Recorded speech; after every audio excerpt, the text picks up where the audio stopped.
What's up guys, welcome back to another video. Today we're going for my predictions for game week 35 in the Premier League. Manchester City against Wolves.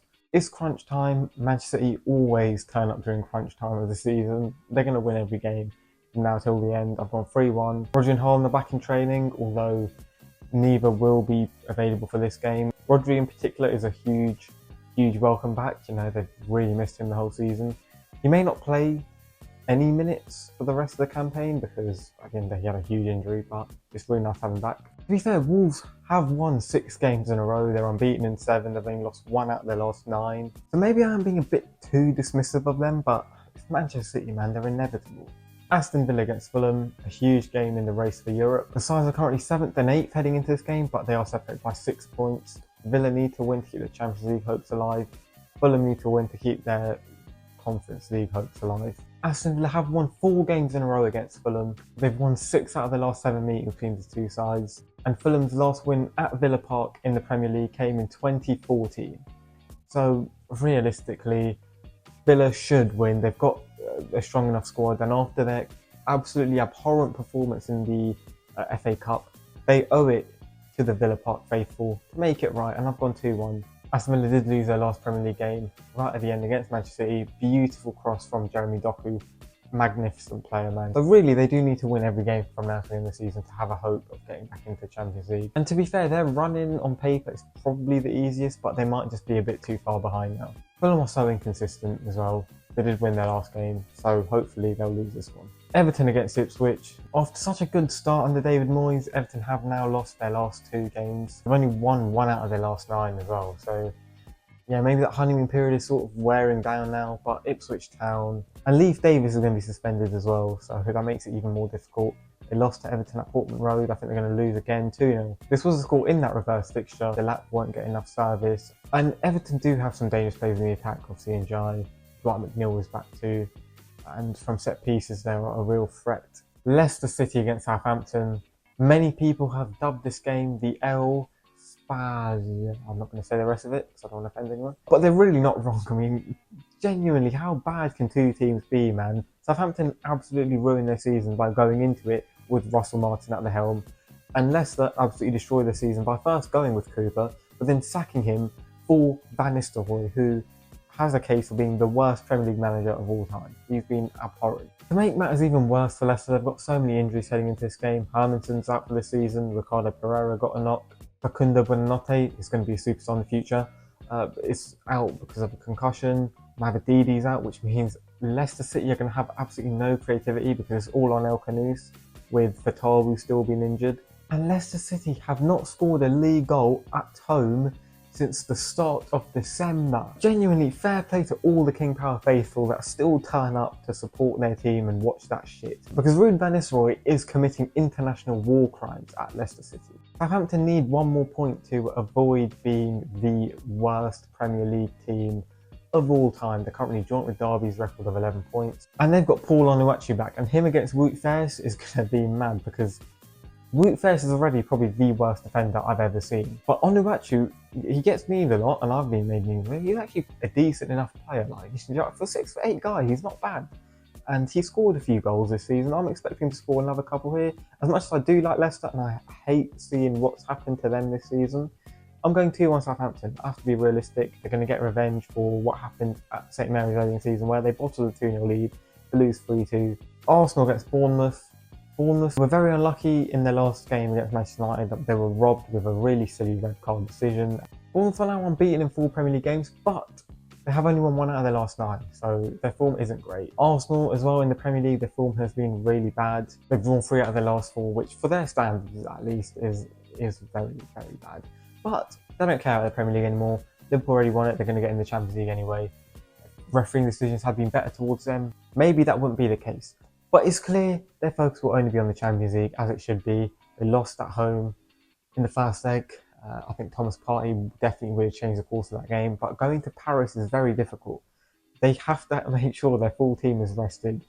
They should just play the kids in this one, to be honest. Because we've seen what the Parc des Princes does to teams, man. Like, Villa have gone there and got smashed up.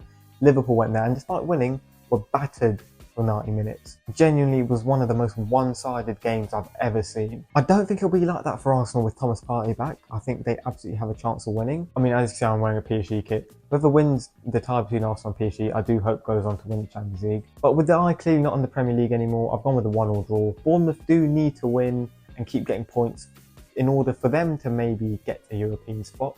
They have got a fairly difficult end to the season and their recent form definitely hasn't helped things, but they are still in with a very good chance and I really do hope they can get it. Same with Brighton, I don't mind. Brentford against Manchester United. Manchester United just went and smashed Bilbao in Spain, although they were very lucky with a very dubious red card call. The Premier League has been awful for them for many months, and I don't think that will change here. As much as I hope I'm wrong about this, as a QPR fan, I hate Brentford. I think Brentford are going to win 2-0. Even though they are 3-0 up, Manchester United can't be complacent for that game. They should rest everyone, play the kids in this one, don't care what the result is. Obviously, I hope that they play their full-strength team and end any hopes that Brentford might have of Europe for next season. Brighton against Newcastle. As I've mentioned, Brighton are still in with a chance of finishing in a European spot. The end to the season isn't too difficult on paper. I know they have got to play Liverpool, but they've already won the title, they'll be on the beach. Eddie Howe returned to the Newcastle dugout last week as they smashed Ipswich 3-0. It was brilliant to see him back, man. My goat, love him so much. The Magpies are currently in third. They need to keep winning in order to confirm a Champions League spot. They have already lost twice to Brighton this season. Both times were at home. Firstly, game 1-0, they absolutely dominated that game and they should never have lost. And in the cup, obviously Anthony Gordon, we know what he did, it was really stupid from him. And Newcastle have never beaten Brighton at the Amex. Alexander Isak has never scored against Brighton either. They're the only team that he's played more than once that he's failed to score against in the Premier League. However, Brighton's form since Lewis Dunk has come back into the side has been absolutely abhorrent. They were doing so well before he came back. He's back and they've gone to shit. I know you've had defensive injuries, Brian, but why does he keep playing? I get that he's your captain, I get he's from the academy, he's a local lad and everything, but he is shit. Stop playing him, you're costing yourself. And with Julio and Van Hecke back, he shouldn't be playing. But obviously Van Hecke's been out for a little while, so I'm expecting Lewis Dunk to play. And I think Newcastle are going to win 2-1. It's crunch time. They absolutely have to win this. And although I do really want to see Newcastle in Europe again next season, in the Champions League I should say, because I love Eddie Howe and there's a lot of players at Newcastle I like. We've got a great fan base. But I would not mind Brighton winning if it means that they get 8th spot, because I can't have Fulham or Brentford in Europe, man. Especially not Brentford. They've never been there. They don't deserve to be there. West Ham against Tottenham, a London derby. This is 17th against 16th. They've both been horrible this season. Tottenham did beat West Ham 4-1 in the reverse fixture when Mohamed Kudus decided to turn it from a football match into a UFC fight. Tottenham also did just play in the Europa League where they won 3-1, although Solanke and, more importantly, James Maddison both got injured. Tottenham are probably the easiest team to play against. You always know what they're going to try and do and it's very easy to stop them. Although West Ham have been really poor, even since Potter's come in, I still think they're going to win 2-1. Like Manchester United, like Arsenal, Tottenham should just rotate the whole team. Then, I mean, even though they're going to have a horrible finish, they're safe. There's no point risking anything. Rest everyone to make sure you get the job done against Bodo Glimt, because especially with Ange Postecoglou at the helm, that is not going to be an easy game. Chelsea against Liverpool. I really wanted Liverpool to lose last week against Tottenham so that they would go all out against Chelsea and make sure they got the job done here. But now they've really won the title, Chelsea could win. Chelsea have won 6 out of their last 7 home games in the Premier League, so they are on a good run of form. Obviously Liverpool have just been crowned champions. That might mean they're on the beach. Chelsea did just play their first leg of their Conference League semi-final where they won 4-1. But I have gone biased here, I've gone 3-1 Liverpool. I can't have Chelsea winning. They did play very well at Anfield early in the season. It was a very even game, but they did lose that 1-2-1. Crystal Palace against Nottingham Forest, Monday Night Football.